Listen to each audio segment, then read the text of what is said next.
Hello everyone and welcome back to some great classical chess in Norway Chess 2021. We're gonna show two games once again, as you guys enjoyed the previous video so much, not the previous but one before that, where I squeezed two games into one, and since it was such an amazing day, like round 7, we are going to show all the classical games that were played. So the first game that we're showing, Nepomniachtchi versus Aryan Tari, and the second game, of course, Karjakin versus Firouzja.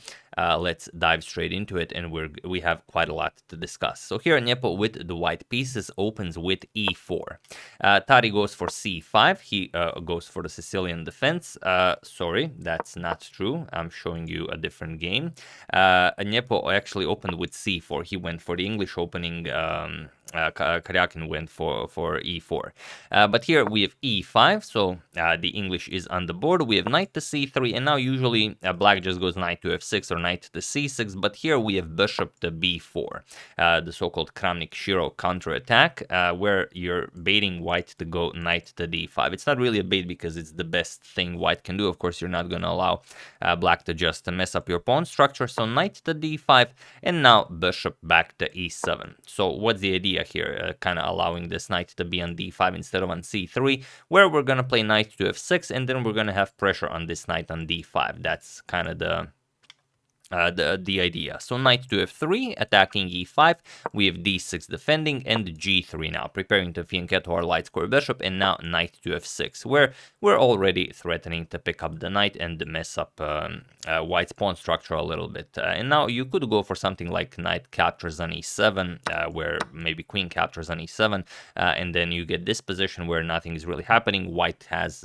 won the bishop pair very early on, or you could go for just continued development with bishop to g2. It has also been played before, but Nepo just goes back, knight to c3. He says, I'm having none of that, I'm skipping your preparation, and it is now already as of move 6 that we have a completely new game. Sorry about not telling you when it was a completely new game in the previous video, but I have to check sometimes if anyone even cares about that, and also I forgot about it. So here, after knight to c3, we have c5, so closing the center, having very nice control of d4, and Nepo might have ideas of doing the same. We have bishop to g2, we have h6, and now d3. We have bishop to e6, and now knight to d2. So what do you play here? Well, queen to d7, just continuing development, and since white fianchetto the light square bishop, of course we are at some point playing bishop to h3, and we want to trade off white's very strong defender here on g2. So both players just castle, we have castles, and now knight back to d5, asking, do you maybe want to capture now on d5, and then yes, you will mess up my pawn structure, but then it's sort of then it's going to be sort of like a bone in black's throat, where you're not going to be developing your pieces, to natural squares. You're going to have to play something like knight a6, knight to c7, and so on. But Tari says that's not a problem. He captures it. Knight captures on d5, c captures on d5, and now bishop to h3. You want to get rid of this bishop either way.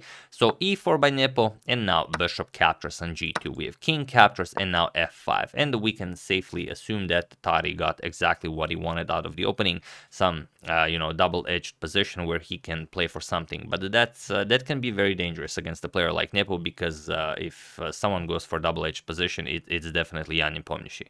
And here you could consider a lot of things, just maybe, queen to h5, maybe you want to play b3, fianchetto your dark square bishop on this diagonal, so many things are possible here, but Nepo just goes f4.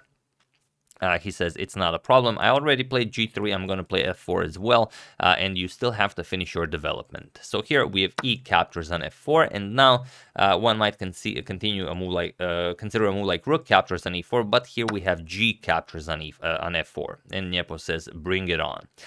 So here again, you have to start developing at some point, but Tari for the moment just keeps the tension. We have bishop to f6, and it's not easy for white to execute this e5 move, because if the pawn captures, queen will capture on d5, the king is on g2, so you have to first do something about this. So we have knight to c4 now, and finally knight to a6. Tari will now bring the knight and the other rook into the game.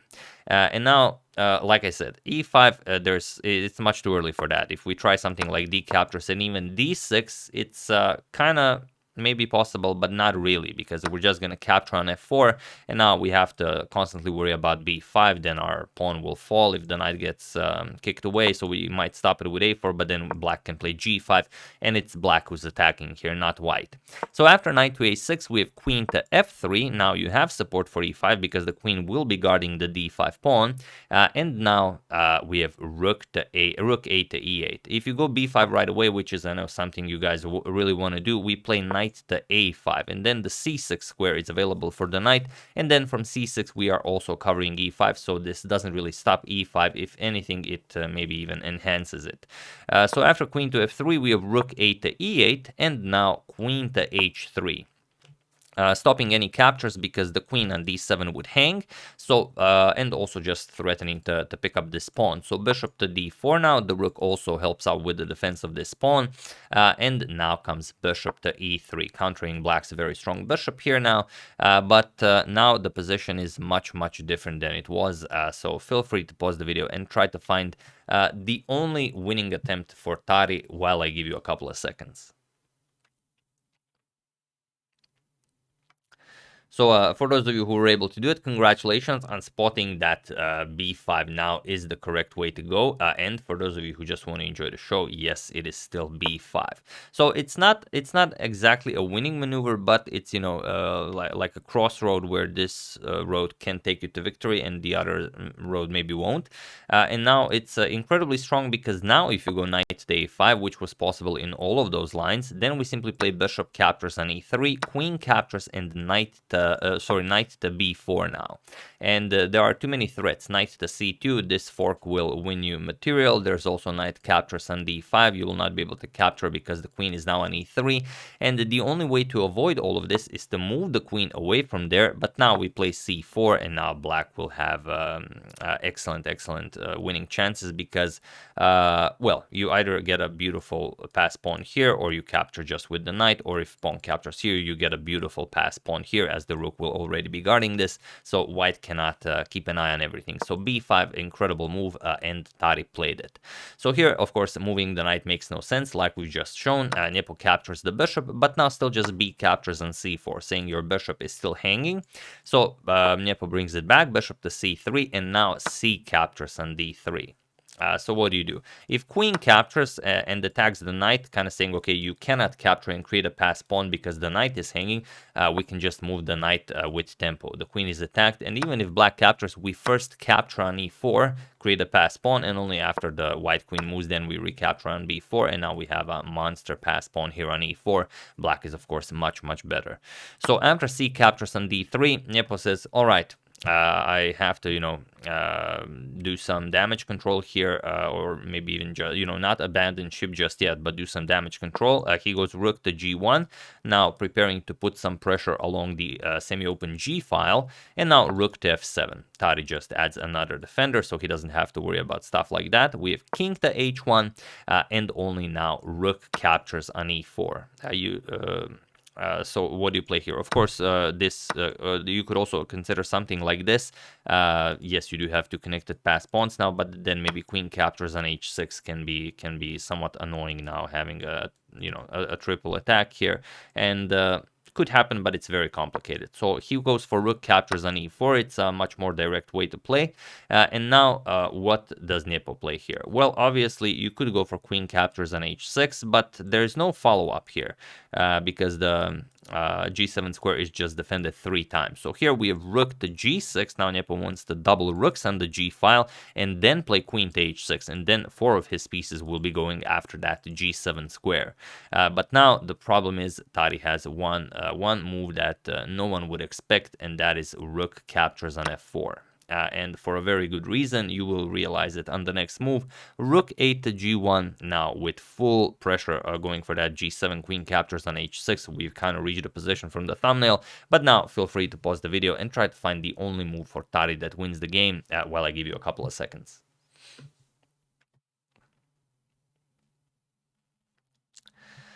So for those of you who were able to do it, congratulations on realizing that you cannot stop queen captures on h6 and all of these threats. So one thing you can do is just put a rook in between white's rooks. So congratulations to everyone who found this, because this is the only way to victory.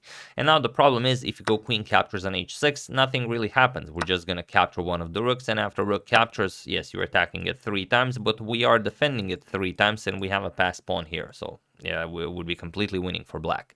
So instead, after rook to g4, Nepo has to capture it. We have rook 1 captures on g4, f captures on g4, and now queen captures on d3. Again, he has to do some damage control. Eliminating this pass pawn is kind of crucial here. So now knight to b4, saying, all right, you can capture here, but then one of your very strong attackers is just out of the game, and Nepo is down 2 pawns. So of course he cannot allow this. We have queen to e4.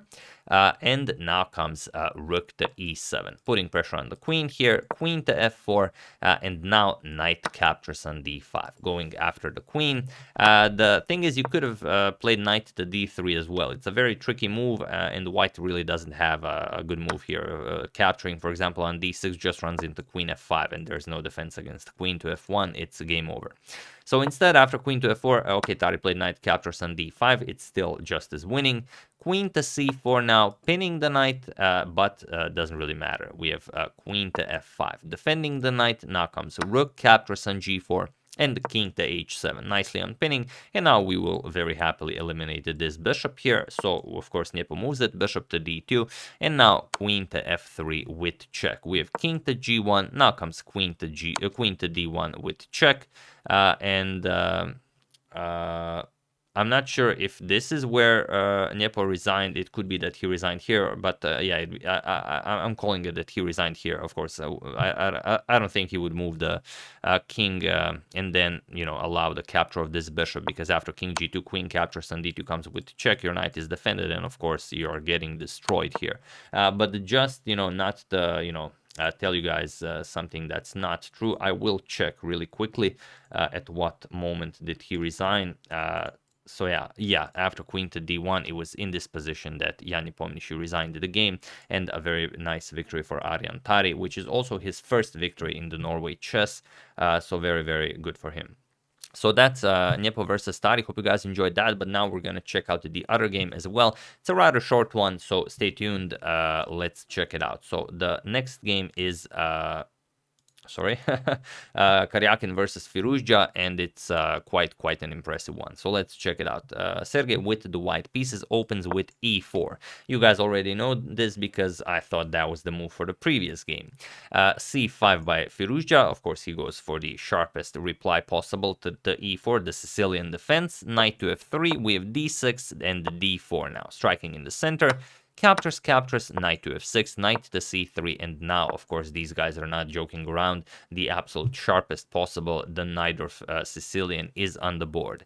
And here you could play a lot of things. Still, the most popular are just bishop moves, like bishop e3, bishop g5, bishop e2, bishop c4, like any move is possible here. But h3 is becoming more and more popular amongst the elite, because it's called the Adam's attack, and it just allows you to very, very quickly get that g4, g5 in, and if you're not really familiar with all of the lines, you can go wrong very, very easily. So here Firouzja goes e5, chases away the knight, and now usually the knight is retreated to e2, but Karjakin just goes knight f3. He says, I don't really care what they usually do. Bishop to e7, and now g4. So preparing that g5, the knight will have to move. We're going to win the d5 square for our own knight. So h6 stopping this, and now rook to g1. Not joking around, Karjakin is going for the kill. And now there are some games where knight to c6 was played, b5 is a known move, but Firouzja goes queen to c7, and it is now again already as of move 9 that we have a completely new game.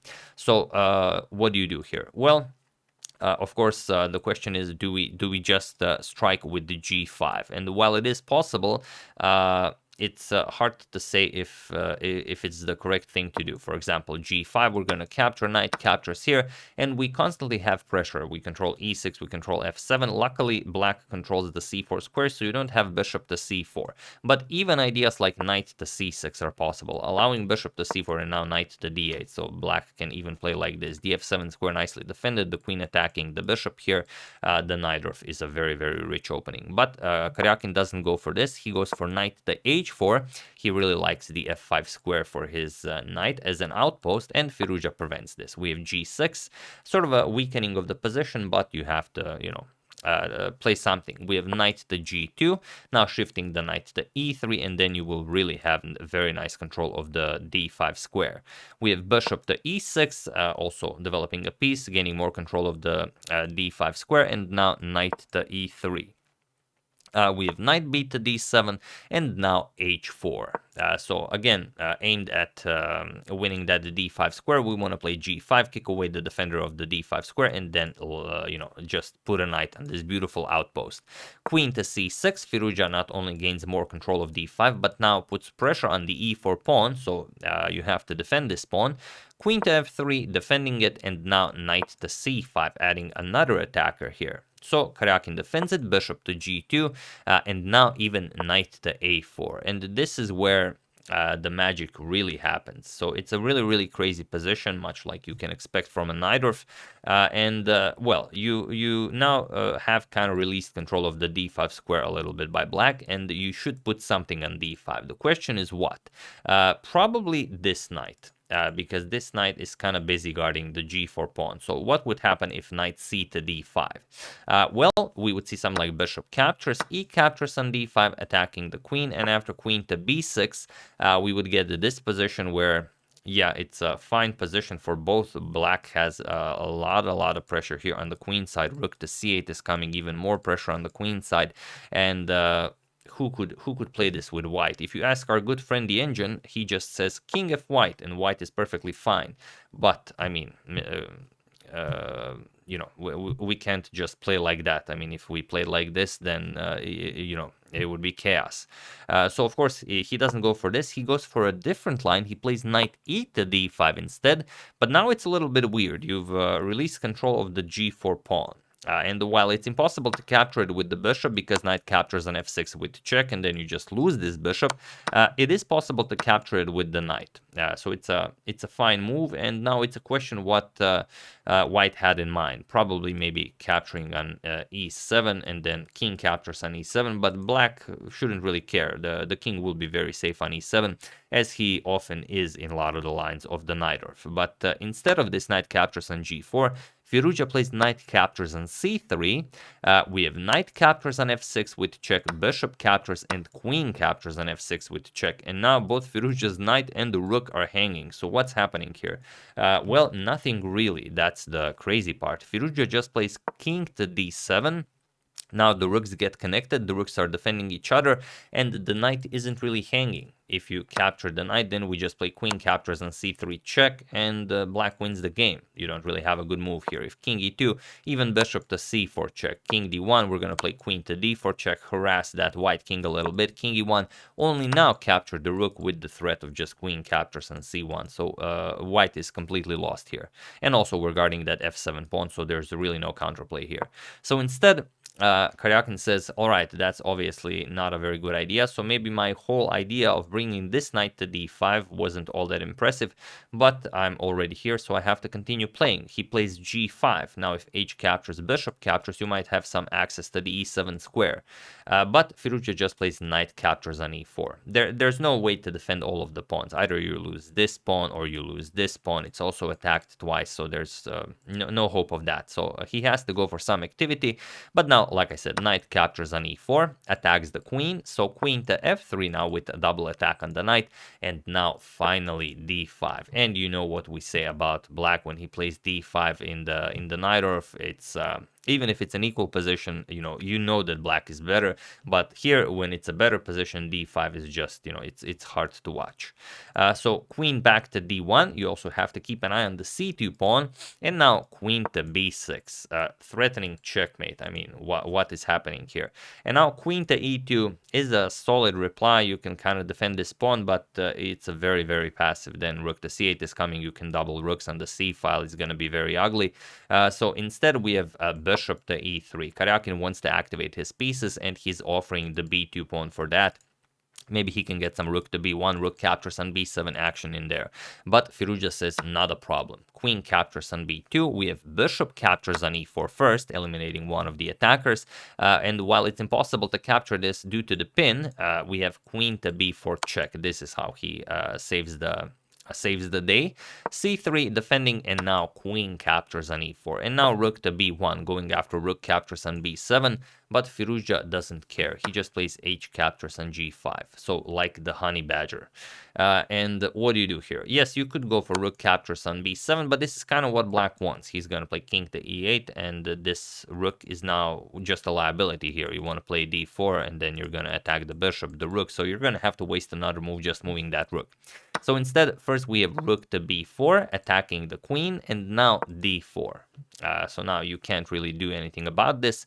C captures on d4, and now comes the move that really shows how strong Firouzja is, king to e8. So that was the only way basically to save the game, give up a pawn temporarily and then move the king, because now you don't have to worry about your king occupying the same file as the queen, and of course this pawn now cannot move because the rook would hang. So what can you play here? He starts with h captures on g5, but now rook to h3. A lot of pressure here, even ideas like rook captures on e3 come to mind. So king to d2. If king to e2, we don't care, we just play rook c8 and we're bringing a rook to c2. So he tries a rook to d2 instead.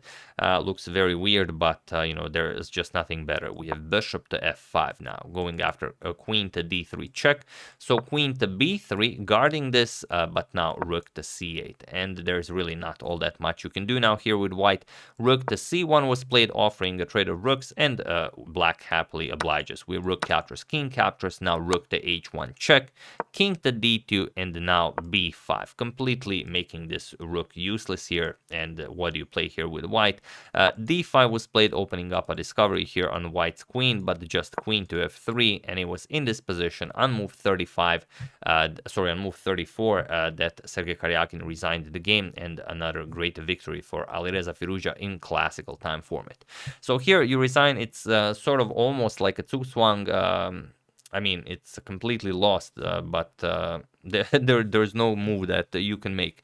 The rook doesn't have a single square. Wherever you move the rook, we can just capture it. The queen can't move because you have to keep an eye on these two squares. Otherwise, you're just dead lost, and there's really nothing to try.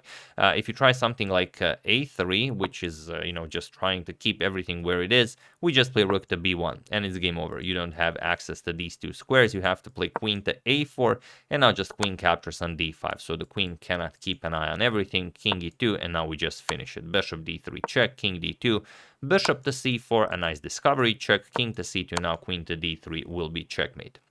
Or if you try something like there's nothing to try, but let's say you move the bishop, just asking black how do you play this, then even ideas like bishop to d3 are possible. Of course, you're not trading queens, you're preparing now just to end the game. And of course, if white captures this, rook to d1 check, and again it's over very quickly. Queen captures, king b2, rook to b1 will be checkmate.